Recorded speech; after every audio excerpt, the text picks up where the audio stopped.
back. This is segment 2 of Citizens Forum. Our guest in this segment is Jordan Reichert, and Jordan is with the Animal Alliance Environment Voters Party. And Jordan, you ran in Victoria. The election was yesterday. So do you want to just say something about the Animal Alliance Environment Voters Party and the election experience? Yeah, well, it's honestly been a great experience, and Jack, thanks so much for having me on today. I want to say that too, of course.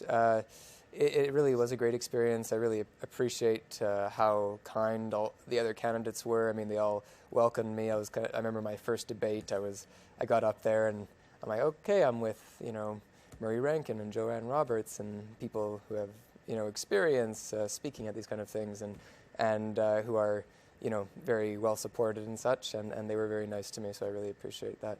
And just the whole process, seeing what goes on in the inside workings of political campaigns and how that all comes together. And of course, Animal Alliance to me was just simply a value choice.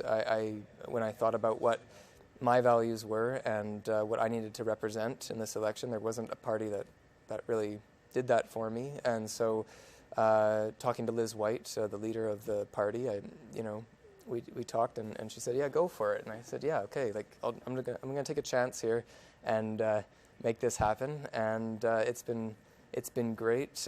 Animal Alliance represents the idea that we can't just talk about politics, we can't just talk about the environment, we can't talk about the economy, healthcare, any of these issues that affect us both locally and nationally without including non-human animals in that discussion. And none of the other parties really include non-human animals in that in their political discussion, in their platforms in any meaningful way. And it's really to the detriment of us all because they are embedded in our world. They're embedded in our relationships with one another.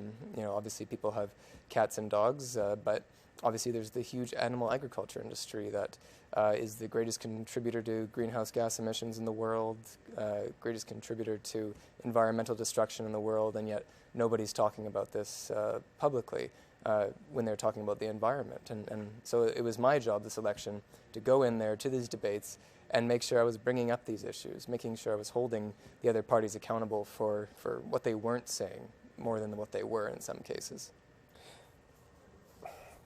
So the election is over. Is anything changing in now? I would say, yeah. Really, you have to say no. That's a great question. It's not even an issue. Yeah, well, I mean, obviously Stephen Harper's gone, which we can all be, I think, thankful for. But I mean, the Conservatives still got a lot of power. They still hold a large number of seats. They still got a large percentage of the vote of those who voted. And I'm not sure what the Liberals are going to bring different to the table necessarily. Obviously, there seems to Justin Trudeau's fairly is untested waters, so we'll see what he does bring and whether he follows through on some of his election promises, such as proportional representation, which obviously our party certainly hopes mixed member proportional representation comes into effect because we've seen animal parties in European parliaments get elected in other European countries. Yeah. So how many people do you think you represent? Because, for example, I think in many ways you represent some things I want. Can I say I eat meat? Well, absolutely, yeah. And I mean, so, but I really think the whole industry should be, for our own health, a lot smaller. Yeah. And certainly anything within it should be not treated in the most horrendous ways. I mean, it really is disgusting. It is, and there's a reason why slaughterhouses are hidden from view, and yeah, people, and not only the slaughterhouse, but the entire life cycle of these animals. Absolutely, it is horrendous. I mean, there's. Why don't we talk about it? Yeah, there's the picture of, Thomas Mulcair feeding a baby calf 2 days old in the election campaign, and I'm thinking to myself, 2 days old, that baby calf is being used already as a political pawn, and it was probably taken from its mother within less than 24 hours of being born.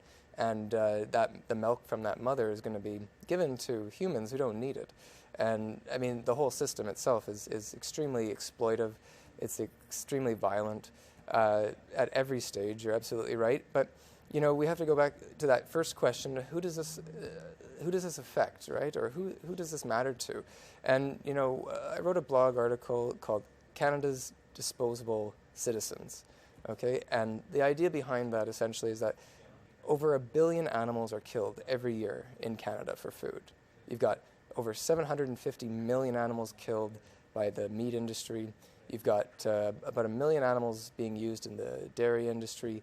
You've got another hundreds of thousands of tons of animals being taken out of the oceans and sold for export or eaten here or whatever it is. A lot of those animals are being just ground up and fed to other animals. It's a waste of resources. It's a waste of clean water, and nobody's talking about them. They really have no representation, these billion individuals in our world.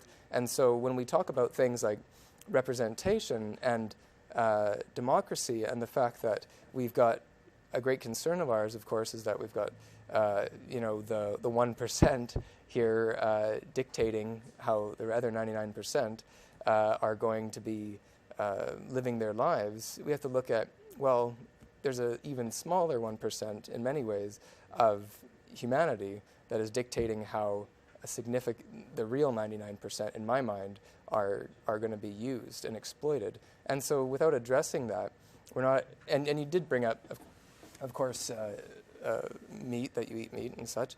And, you know, I think that one of the greatest things we can do is you know, educate people and show people the opportunities about a plant-based lifestyle, right? Obviously, we don't expect everybody is going to just go vegan, right? Yeah. Would that be maybe the best thing? Well, according to the United Nations, perhaps, yeah, that's maybe what we need to actually stop climate change in the current direction it's going. Maybe that's what we need to save the environment. But, you know, we can't just make people do that. We have to show people, I think, compassionately what the benefits of a vegan lifestyle are, and we have to extend that same compassion. That should be a whole industry, because it will make, I think in many ways, make people healthier. Certainly everybody can, not everybody, lots of people can reduce their meat consumption if they want to. Absolutely. Probably be healthier for it, be very good for the environment, and save some money as well. So, I mean, it's an opportunity for us, especially as the food supply begins to dwindle under climate change. You know, we're going to need, you know, so, I mean, it's there, and yet it's never, I mean, the poor vegan industry, you never hear about them, they're never mentioned in the media. It's like underground, you never hear it, but you always hear about Coca-Cola. And sure, yeah. Well, I mean, there's a great documentary called Cowspiracy, which I highly recommend to people because it talks about the suppression of information and the suppression of political parties and of media outlets from basically talking about the ill effects of the meat industry on our environment and on individuals' health. Yeah, we deserve to know. We have the right to know, but they won't tell us. We do have a right to know, and that's the thing. Is like and this is part of my issue with the other political parties. It doesn't matter which one you choose; they're all singing the same song here. Is that they're not talking about it, and if they're not talking about these issues, if they're not willing to represent them, then what else are they willing to keep from the public, right? What else are they not willing to talk to the public about, right? I mean, we're talking about something that could be the most crucial piece of protecting our Earth today, right? Of protecting our own lives, right? Even if people don't care about the well-being of non-human animals, right? Then they can still look at these issues and say, well, this is good for me if they want to just look at it that way, right? This is good for my children. This is good for future generations. This is good for the environment. And yet, nobody's taking a stand. And this is the status quo we have in sort of this anthropocentric, right, human-centric view of the world that we currently live within. And if we're not willing to challenge that as at the baseline, right, that yes, we're different. Yes, you and I are different. Yes, every animal is different, but we're equal. We should have respect for these wonderful creatures. You know, they are great. And certainly, I mean, you know, a poor animal that grows up in a farm, it's living a very, or a you know, whatever they call them these days, agribusiness. I mean, they're leading a very limited life, but the wild animals, I mean, my God, they're out there and they live in that world that, you know, we couldn't survive in for 2 days. That's right, yeah. And, you know, people say, well, you know, we have always eaten meat, right? But the way that we understand how our culture, well, how many cultures, I can't speak for all cultures, obviously, but the way where I think the culture I'm speaking of comes from is one that I live in now of systemic violence in a mass-produced system, right? And that's where our meat comes from. And to me, that's not sustainable in any way. There's no humane washing of that. There's no green washing of it. And saying that, well, if we just all transition to small local farms, everything would be better. At the end of the day, these are individuals' lives we're talking about, right? Just like your cat or dog or anyone else, and they want to live, right? They want to live as much as your cat or dog does. And so, which is as much as the rest of us do. Absolutely, right? They have an interest in their lives that if we ignore that, then we're ignoring kind of the foundation of how we understand the moral value of an individual. You know, I think our moral integrity comes from how we treat the most vulnerable in our society, and non-human animals are the most vulnerable individuals in our society. And right now, we're treating them like garbage. Jordan Reichert, thank you very much. Thank you. And thanks for watching this segment of